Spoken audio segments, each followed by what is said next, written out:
What's up, everybody? Welcome to another episode of Learn with Lo. It's been a couple weeks since we've been together because of the Labor Day holiday kind of got snuck in there. So I'm really excited to pick up where we left off a little bit, but also start to mesh this into a whole new direction, talking about female hormone balance and some exciting new research and studies that are coming out. So if you were with us through some of the most recent episodes, we really talked about this theme of popular gaslighting topics in the medical community that I feel like I've seen more and more in clinical practice. And those are some of the gaslighting topics that we've all heard and love. Oh, all of your symptoms. Oh, it's just stress. Or for females, sometimes it's like, oh, it's just your hormones. And although those are somewhat true, they're incredibly unhelpful because a lot of times things like stress or things like your hormones, those aren't necessarily at the root cause fix, nor is that very helpful to really hear. And we kind of just get tossed into these more band-aid strategies of, oh, it's just your stress. You need to lower your stress. You need to manage your stress. And then stress gets this like PR rebrand lately, and we're now calling it nervous system regulation, which, don't get me wrong, it's great. It's awesome. I love it. Do I infuse nervous system regulation practices into my treatments for patients? Absolutely, I do. But also, we can't just band-aid our way into some breath work and then live the other 23 hours of our day out of alignment with our body and call it stress management. I just think there's a little bit of a gaslighting going on, especially around the concepts of stress and hormones. And I think one of the most vulnerable populations to this is women. And if we go even deeper in that, I think one of the most vulnerable populations among women are our perimenopausal women. And so I think, like I said, if we are able to just call a spade, have an open dialogue and open conversation about this, then we get much better conversations and much better resources to females that fall into this age demographic, because I will say the perimenopausal female is super confused. Okay. What we're going through here is a whole identity shift. And what we're having to leave behind is what worked for us from a health standpoint in our 20s or even our early 30s, and transitioning into our late 30s, early 40s, late 40s, or even early 50s. Things just don't work the same anymore. And it's almost a little bit of a grieving process. But then what happens is we tend to take those same tools that at once in our 20s or our early 30s, we lived and died by those tools. And now we try to use those tools harder and they're not working. So then we use them harder and we get crazier and crazier. And I have to just stop the crazy train. Okay. We probably need to kind of grieve and just leave some of those tools behind, and that's okay. But we cannot treat our perimenopausal body the same way that we try to treat our 20-year-old body. Okay. It will not work. You will spin your wheels, and you may actually be unknowingly sabotaging yourself a little bit when you try to do it that way. So today, I really want to take an opportunity to kind of let us understand and know that these kind of gaslighting conversations around it's just stress or it's just your hormones, these conversations exist every single day in both conventional and honestly even functional medicine frames. And then people are just handed here's more hormones because it's just your hormones, or here's some nervous system regulation strategies because it's just stress. Those are band-aids. And it doesn't mean that that's a bad thing. I just want people to fully understand and fully know that okay, I can throw my body that lifeline of maybe I do need some more hormones, but it's not a root cause fix. And if I haven't fixed the soil and the terrain in which those hormones are even coming into, things are going to get eaten alive. Things are just going to get burned up. And that's where I see a lot of women getting a lot of misinformation around what it truly looks like to care for themselves during this perimenopause period, or even prepping for perimenopause. Because you better bet any female out there that is even in their late 20s, early 30s, you need to be listening to this too, because you should be thinking about how am I prepping my body for these hormonal changes, not just waiting for them to run me over like a school bus, right? And I think where a lot of my inspiration for this came from, one, I definitely knew I wanted to transition into more of this hormone hierarchy series for my ladies today, but I also was inspired by this recent study that that came out. So if you guys are on social media, it was kind of going around. I know Instagram, a lot of influencers were making some posts about it, but I thought it was a really fascinating study that actually came out of Finland. And this isn't just like, oh, I followed 10 people or 12 people. This was a large longitudinal study, meaning they followed these people from 1959. They followed these people from 1959 all the way through childhood, all the way through midlife and beyond. And some of the fascinating things that researchers found with this Finland study was understanding that by age 36, they found out that age 36 was that time where the cumulative effects of that individual's lifestyle habits, whether it was, smoking, alcohol use, caffeine use, nutritional quality, physical activity, sleep habits and parameters, all of those things, by age 36, we started to actually see a measurable consequence of how they had lived their life prior to that period, both from a mental and a physical health standpoint, which is pretty cool to kind of see how detailed they were with this study.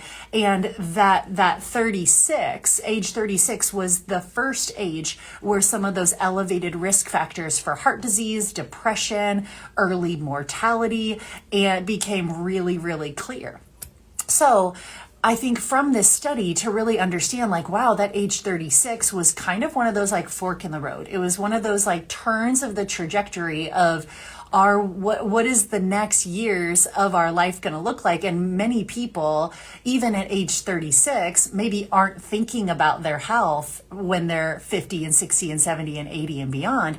But this study really kind of should get our attention to understand that your health of your older years is not because of necessarily what you do in your older years. Those seeds are planted maybe a lot younger than we think. And sometimes I see this very, very frequently in the perimenopausal female is maybe there was some early signs of their body trying to whisper to them, some chronic gut issues, some skin issues, some body composition changes, energy depletion, sleep changes, like things were trying to whisper to them in their early, late 30s. And they just push them down. They ignore them. They don't change anything. They try to just diet harder, exercise harder, supplement harder, chase the fat burners, chase the appetite suppressants and the weight loss medications. And they just like force their body into submission.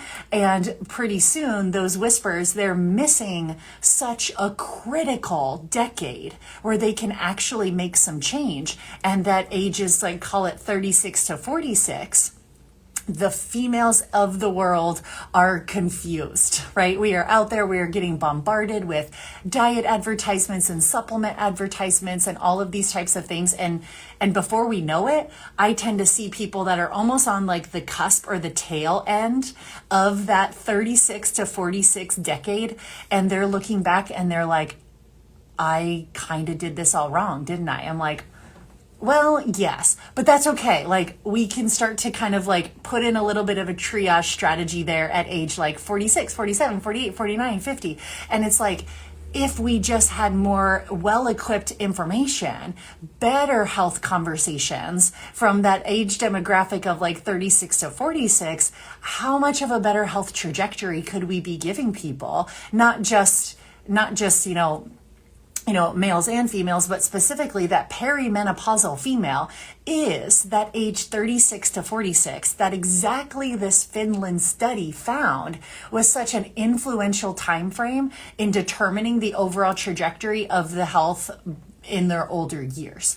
So to me, it's just like, this isn't bad genetics, right? Like, how often do I see individuals who are, like I said, in their 40s or 50s or 60s or 70s and they're like, oh yeah, I just got bad genes. My dad had these problems, my grandpa had these problems, blah, blah, blah. It's like, this is not bad genes, and this is not just an inevitable part of aging. This is truly a fallout of a very pivotable? I don't know if that's a word, a very influential decade where we see poor habits that suddenly start showing up as hormone chaos, perimenopausal symptoms, fatigue, brain fog. And when I say poor habits, I'm not just talking about the standard American diet, okay? Poor habits is us under eating, over exercising, not sleeping well, abusing caffeine and alcohol, abusing various supplementation and appetite suppressants. Like, these are also things that so many people are doing things like for their health, and they don't realize that what they're doing for their health is actually secretly sabotaging them from reaching their maximum health trajectory. So the good news is, in kind of hearing this, number one, we have some actual white paper data for us now to identify that this age 36 is where you're going to start to feel the effects of what was happening in our 20s and our early 30s, right? For sure. Like by 36, we're starting to see some of those actual markers, some of the evidence of that. But then the decade after that, 36 to 46 is like, are we intercepting some of those patterns? Are we changing some of those beliefs and mindsets to set us up for an optimal health trajectory into the future so that we're not playing victim to aging and it's just your hormones or it's just stress, right? Or it's just bad genes, when truly that change in midlife, it really does matter. And reforming your biology now in this phase can still reset that entire health trajectory and create real hormone resilience. Because I'm telling you what, ladies who are in this perimenopausal frame, I know that we're getting a lot of conversations and a lot of validation for more education and more conversations around this perimenopausal time. I'm telling you though, there's so much fear mongering out there of people just like assuming it's going to be the worst thing ever, right? And it's like, you have hot flashes, you have brain fog, you're fatigued, you have inflammation, you have weight. And it's like, I'm not saying that some of those things may not be someone's truth, but the fact that we are not resilient to our body's own natural hormone changes says a lot. It says a lot more about the state of our blood sugar, our adrenals, our gut, our cortisol, our detox pathways. This is not as much about our hormones as it is about the foundation of our hormones before they ever even change. Okay. I see so many women that are able to kind of like skate through some of those perimenopausal and menopausal transitions because they chose to care for their health differently between the ages of 36 and 46 and not just run around with their hair on fire trying every single diet under the sun. Right. So when I think about this like age 36 to 46 like prep mode, this is like a really strategic opportunity where we can feel empowered. This is not panic. Okay. I don't want anyone to be on the social media landscape these days where we're getting to hear and conversate more about perimenopause. I don't want it to be something that women fear. I don't want it to be something that women panic around, because guess what? When we panic, we make really shitty decisions. Okay. You've probably felt that for yourself too. When there's panic and desperate and frantic energy, we tend to choose all of the wrong things. Okay. I've just seen this play out because there's just the wrong energy behind it. So this decade of life, 36 to 46, especially for females, is wildly misunderstood. And I want to help kind of set the record straight just a little bit. So before we dive in, let's just kind of meet this phase of life where we're at. It's not like we're really like young anymore, right? We don't maybe feel the same vibrancy as our 20s, but you're also not old, right? It's like you don't look sick, but you don't feel very good either. You're not in menopause, but your cycles definitely are changing for sure. Maybe you're noticing some body composition shifts, but you're not necessarily eating any differently. You're definitely more tired, but more sleep doesn't really help the situation. Your brain feels foggy, but yet every time you go in, your labs are like, fine, your labs look normal. And so if you even dare to ask more of a conventional provider about this, you'll hear, oh, this is totally normal at your age. You're like, welcome to your 40s, or it must be your hormones, or maybe you're just stressed, or like the classic favorite, which we've talked about in our previous episodes of like, here's some hormone replacement. Here's more hormones, or here's some birth control, or here's an antidepressant. And it's just like what we're not being told is that our symptoms are not always the result of just a hormone deficiency. That's not what we're looking at here. This is the result of hormonal resistance and systemic overload to a terrain that was pissed off well before the hormones got involved. And it's not your body breaking, it's just your biology and your body kind of screaming for a little bit of a reorganization strategy going into this perimenopausal frame. So what's really going on under the hood? When you're in this 36 to 46 time frame, you're kind of caught in this perfect hormonal storm. You're probably still menstruating. You may still have a menstrual cycle, but your ovulation is less consistent. And then if our ovulation is less consistent, our progesterone is declined. And it's like, maybe we're very much still in the workforce, right? We're out there hustling. We're like maybe mom mode. Maybe we're also caring for aging parents.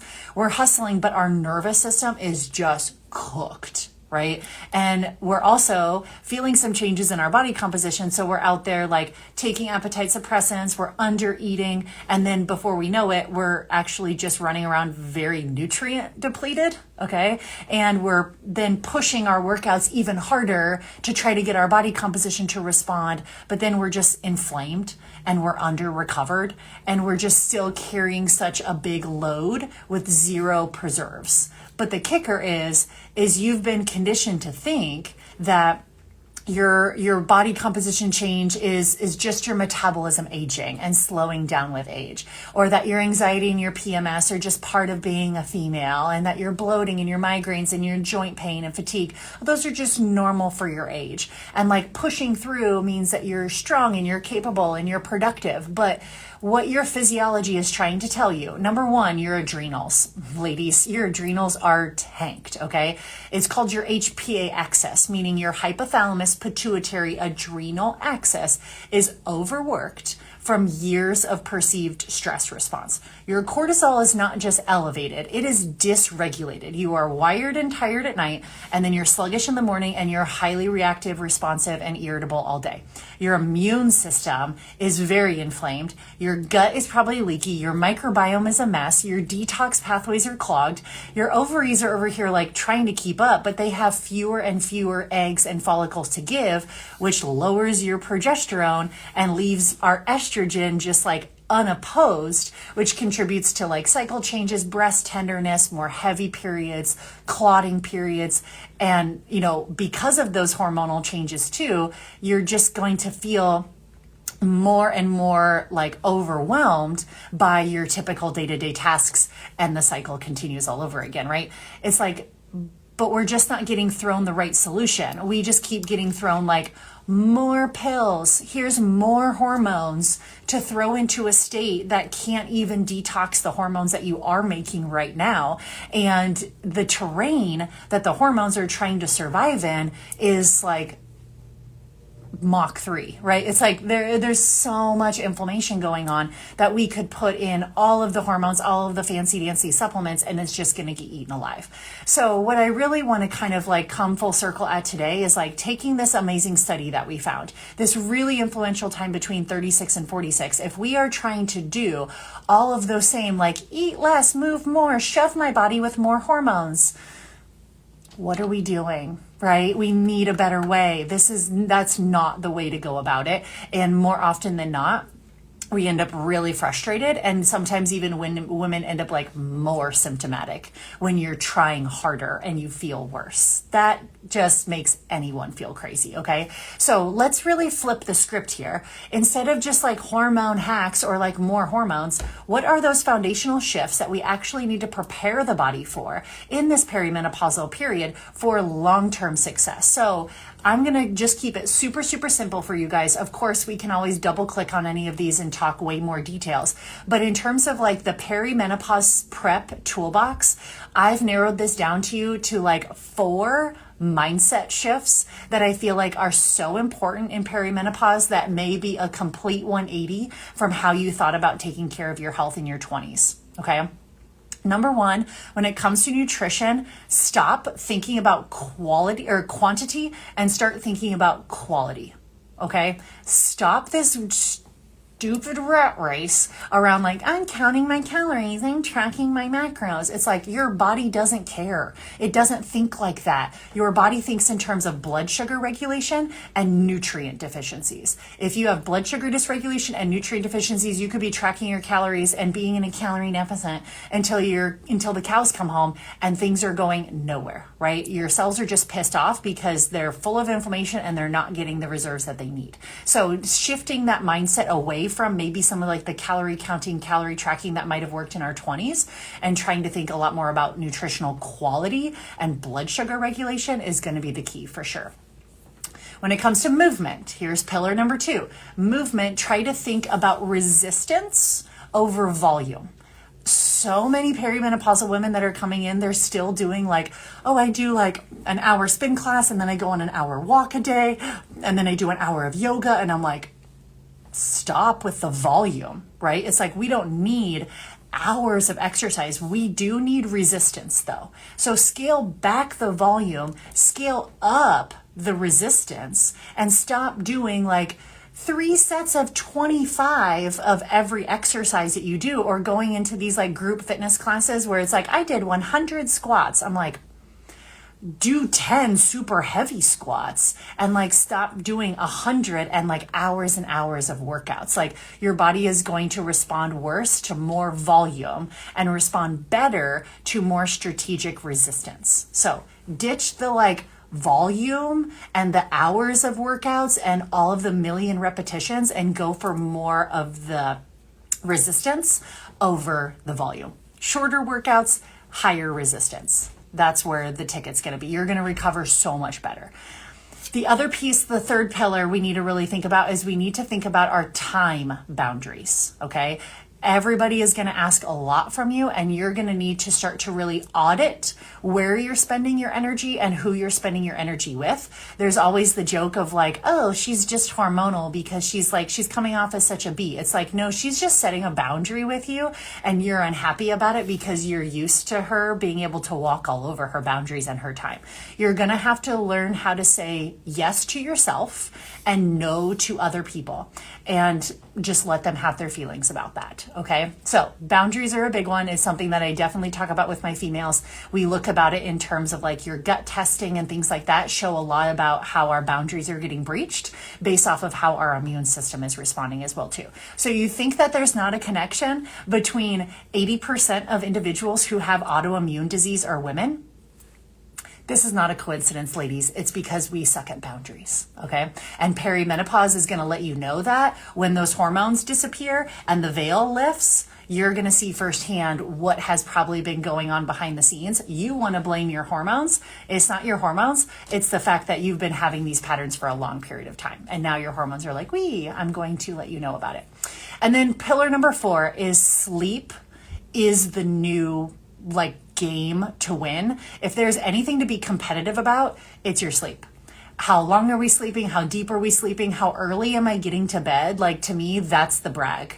That is the humble brag of I want to see your wearable data stats of I got 30% deep sleep.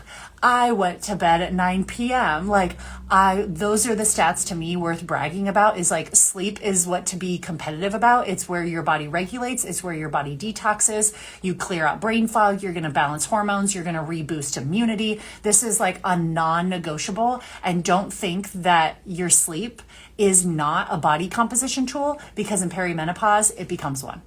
Okay. So just saying, don't play the game and get competitive at CrossFit and who's doing the longest AMRAP. I'm yeah, that's cute. Maybe in your 20s, that was something to be competitive about.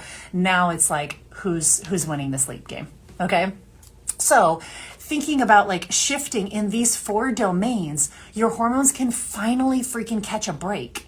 And you get this true perimenopause recalibration versus just breaking the body down and depleting it even more, trying to hold on so tightly to the things that we were in our 20s and our 30s. So if this was, like I said, helpful for you, and if you have not been given the opportunity to have some in-depth blood work, your doctor's not running things like fasting insulin and high sensitivity C-reactive protein and homocysteine markers, and isn't running a full thyroid panel, isn't running your FSH and progesterone and estrogen and DHEA, you deserve to have some data and some metrics around this, not only how you feel subjectively, but also objectively how your body's responding. You would be a perfect candidate for my functional wellness consult. You can click over to the link in my profile, head over to the website, snag yourself a day and time where I can order you some blood work first before we even meet. So it's not one of those stupid sessions where you're like, oh, I'm going to see a practitioner and we're going to discuss my intake forms, and then they're going to do blood work and just have someone call me and tell me everything's ship shape. It's like, no,